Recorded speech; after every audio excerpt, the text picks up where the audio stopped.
So we are in the last part of Ruth, in a little bit of a mini-series.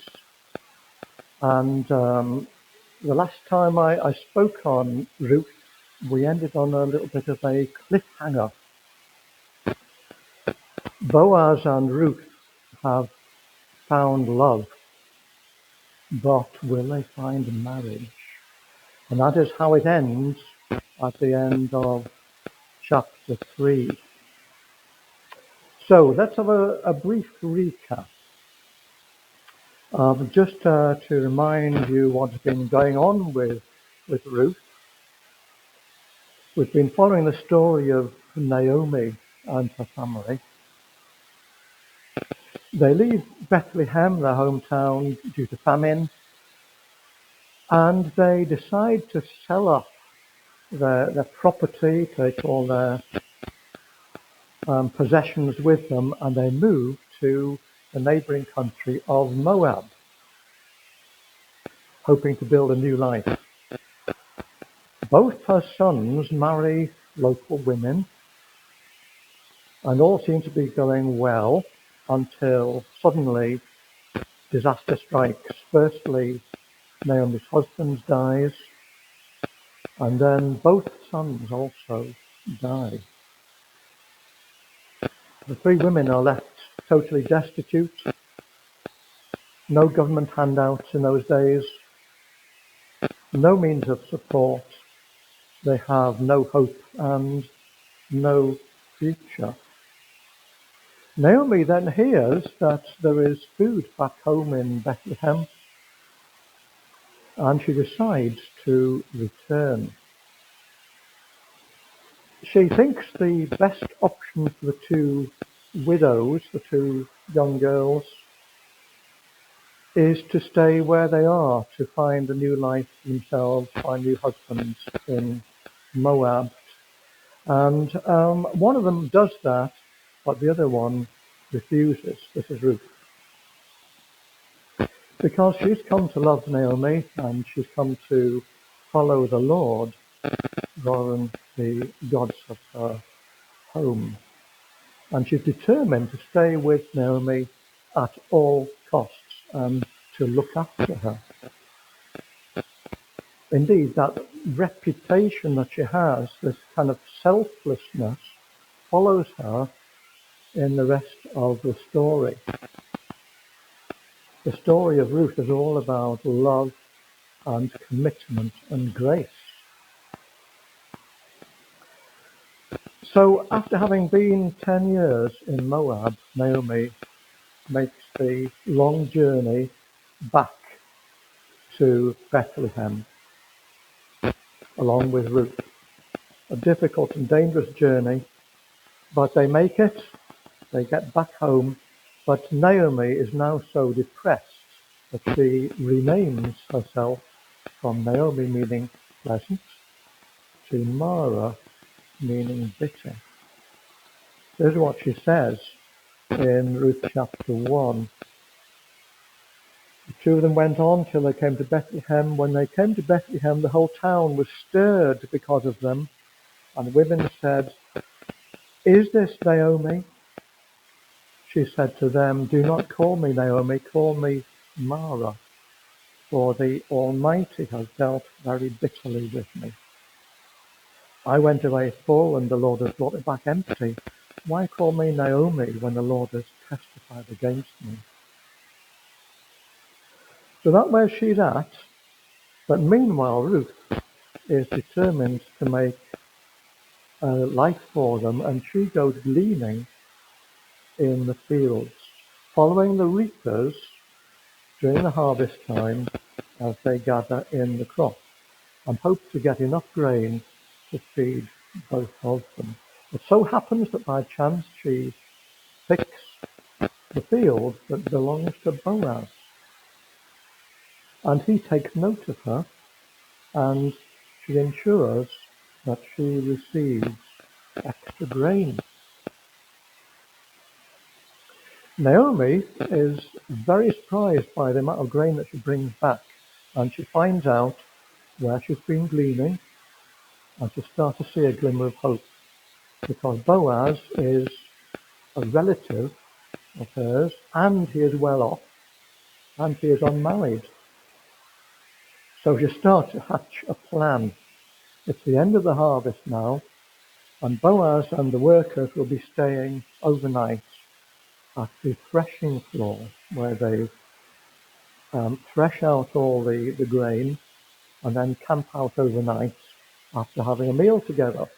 And Ruth will secretly turn up during the night, come quietly to Boaz, and claim him as her kinsman redeemer. So what is this kinsman redeemer? What's that all about? Let's just remind ourselves of the law of the kinsman redeemer found in Leviticus and chapter 25. Read a few verses 25 to 28. If your brother becomes poor and sells part of his property, then his nearest redeemer or relative shall come and redeem what his brother has sold. If a man has no one to redeem it, and then himself becomes prosperous and finds sufficient means to redeem it, let him calculate the years since he sold it and pay back the balance to the man to whom he sold it, and then return to his property. So if this is a rule in order to ensure that the land allocated to a family stayed in the family name. But if you became poor and you wanted to raise funds, you could sell it, but you retain the right to buy it back again, to redeem it. If you were too poor to buy it back, a relative could do that for you, the kinsman redeemer. So Boaz could redeem the property if he wished, but there is a catch because there was a closer relative than Boaz to the family, this nearer kinsman, somebody who has a prior claim on the property. And Boaz tells Ruth that he will go and ask this relative the very next day if he is willing to redeem it or not. And so we are on tenterhooks. Will the near relative ruin the plan and say, yes, I'll do it? Or will he give Boaz the green light to redeem it himself? So let's read chapter 4 and get the next episode. Now Boaz had gone up to the gate and sat down there, and behold, the Redeemer, of whom Boaz had spoken, came by. So Boaz said, turn aside, friend, sit down here. And he turned aside and sat down. And he took 10 men of the elders of the city and said, sit down here. So they sat down. Then he said to the Redeemer, Naomi, who has come back from the country of Moab, is selling the parcel of land that belongs to our relative Elimelech. So I thought I would tell you of it and say, buy it in the presence of those sitting here and in the presence of the elders of my people. If you will redeem it, then redeem it. But if you will not, tell me that I may know, for there is no one besides you to redeem it, and I come after you. And he said, I will redeem it. Then Boaz said, the day you buy the field in the hand of Naomi, you also acquire Ruth the Moabite, the widow of the dead, in order to perpetuate the name of the dead in his inheritance. Then the Redeemer said, I cannot redeem it for myself, lest I impair my own inheritance. Take my right of redemption yourself, I cannot redeem it. Now this was a custom in former times in Israel concerning redeeming and exchanging. To the further transaction, the one drew off his sandal and gave it to the other. This was the manner of attesting in Israel. So when the Redeemer said to Boaz, buy it for yourself, he drew off his sandal. Then Boaz said to the elders and all the people, you are witnesses this day that I have bought from the hand of Naomi all that belonged to Elimelech and all that belonged to Chilion and to Mahlon. Also Ruth the Moabite, the widow of Mahlon, I have bought to be my wife, to perpetuate the name of the dead in his inheritance, that the name of the dead may not be cut off from among his brothers and from the gate of his native place. You are witnesses this day. Then all the people who were at the gate and the elders said, we are witnesses. May the Lord make the woman who is coming into your house like Rachel and Leah, who together built up the house of Israel. May you act worthily in Ephrathah and be renowned in Bethlehem. May your house be like the house of Perez, whom Tamar bought from Judah, because of the offspring that the Lord will give you by this young woman. So Boaz took Ruth, and she became his wife, and he went into her, and the Lord gave her conception, and she bore a son. The women said to Naomi, blessed be the Lord, who has not left you this day without a redeemer, and may his name be renowned in Israel. He shall be to you a restorer of life and a nourisher of your old age. For your daughter-in-law who loves you, who is more to you than 7 sons, has given birth to him. Then Naomi took the child, laid him on her lap, and became his nurse. And the women of the neighborhood gave him a name, saying, a son's been born to Naomi. They named him Obed.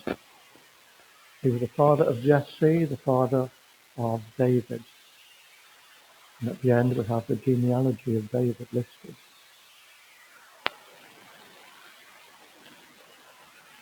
So Boaz heads first thing in the morning to the gate of the town where all the business of the town was transacted. And he sits down there, indicating that he's prepared to do some business. And along comes the nearer kinsman. Boaz invites him to sit down, along with 10 citizens who act as witnesses, and he explains the deal. Naomi is wanting to redeem her property, but she's too poor to raise the funds. And you, as the near kinsman, have got the right to redeem it, and if you don't want to, then I'm the next in line. And we read those verses. The near kinsman, in a little twist in the story, said, okay, I'll do it, I will redeem it. Obviously, he was planning to kind of extend his land, get more crops from it, and recoup his funds. And in so doing, of course, the property would be put back in the name of the original family. But then Boaz plays this ace card. He's been kept up his sleeve. Ruth is part of the package. She comes along with the deal because the land actually belongs to her deceased husband. So the near kinsman has not only to redeem the land, but has the responsibility to marry Ruth as a near kinsman. And here we come across the other law, which are both coming together into the same situation, the so-called levirate law, where a kinsman, a relative, should marry a widow in the family to provide for her and raise up children to perpetuate her own family name. In Deuteronomy chapter 25, this is what these verses say about that law. Deuteronomy 25, verse 5. If brothers dwell together, and one of them dies and has no son, the wife of the dead man shall not be married outside the family to a stranger. Her husband's brother shall go into her and take her as his wife and perform the duty of her husband's brother to her. And the first son whom she bears shall succeed to the name of his dead brother, so that his name is not blotted out of Israel. So that was the law.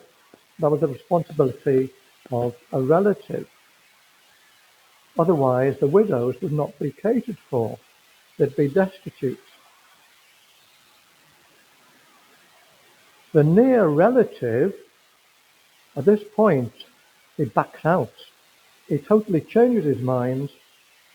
He says he can't do it because of the extra financial burden involved. If he goes ahead and marries Ruth, then half of his estate would be diverted away to Ruth's family name and not to his own. So he turns down the offer, leaving Boaz free to take it up himself, because he is the next relative in line.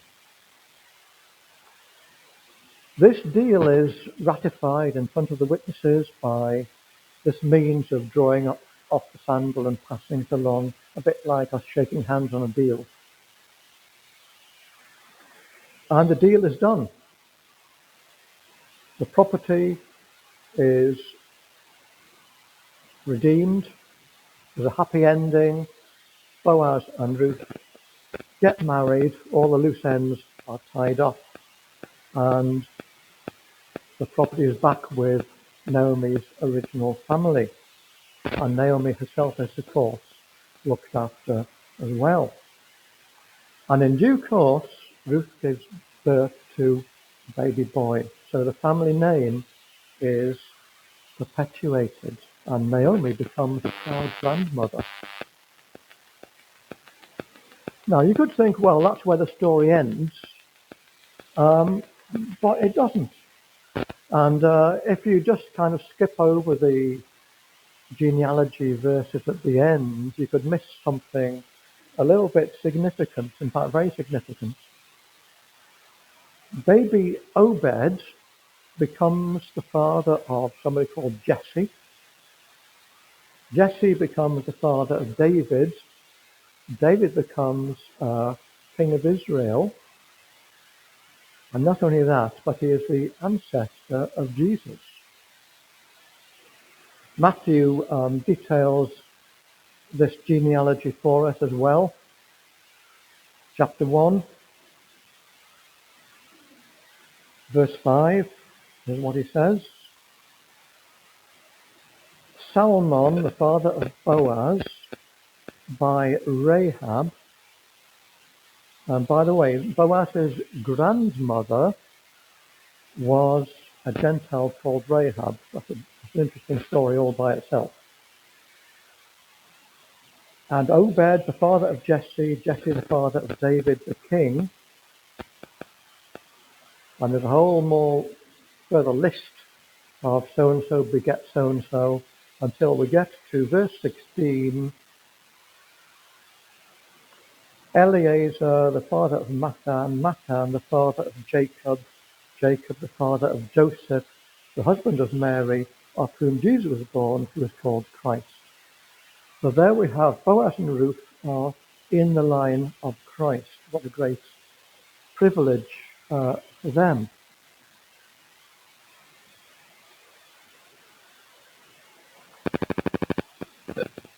The story has a wider significance, of course, because Jesus is our kinsman redeemer. Now you might say, well, what's that? How does that work? Well, we all need to be redeemed. And you might think, well, that's a bit strange. What am I owing? Romans chapter 3 and verse 23 talks about what we owe as a debt owed to God because of our sin. All have sinned, says Romans chapter 3 verse 23, all have sinned and fallen short of the glory of God and are justified by his grace as a gift through the redemption that is in Jesus Christ. So Jesus is redeeming us because the debt we owe to God through our sin. The thing is that we don't have the means ourselves to pay back the debt. Now you might say, well, I've not had a bad life. I've done a lot of good things. Okay, I might have slipped up a few times. Well, surely God will look at the good I've done and think, well, that's fine, it's kind of cancel out all the other stuff. God is just, and a debt has to be paid for. Sin has to be paid for, and we do not have the means to wipe out that debt that we still owe. Only Jesus can do this for us. In Colossians chapter 2, verse 13, this is what Paul says about that.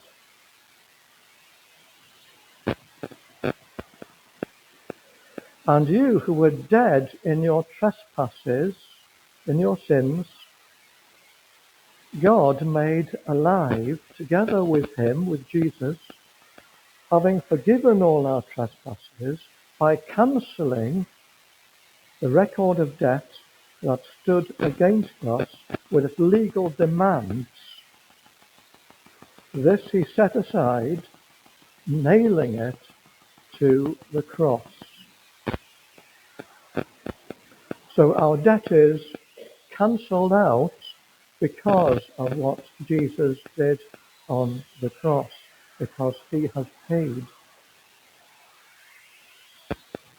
Peter said this about the price that Jesus did pay.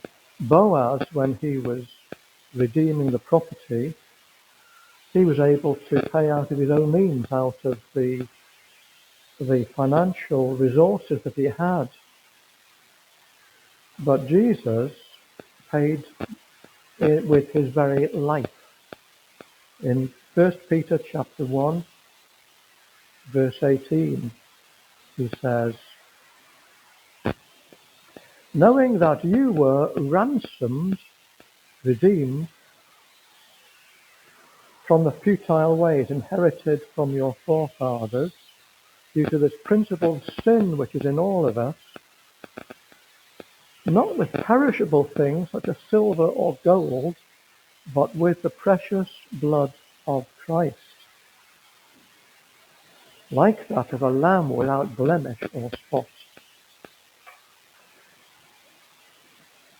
So Jesus paid with his own blood on the cross, with his very life shed there for us. That was a huge cost of the redemption that Jesus paid.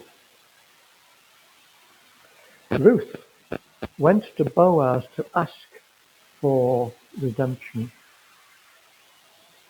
We must also recognize our own need of being redeemed because of our sin, and turn to Jesus in faith as the only one who is able to pay that debt. And that is the last part of Ruth. Thank you very much.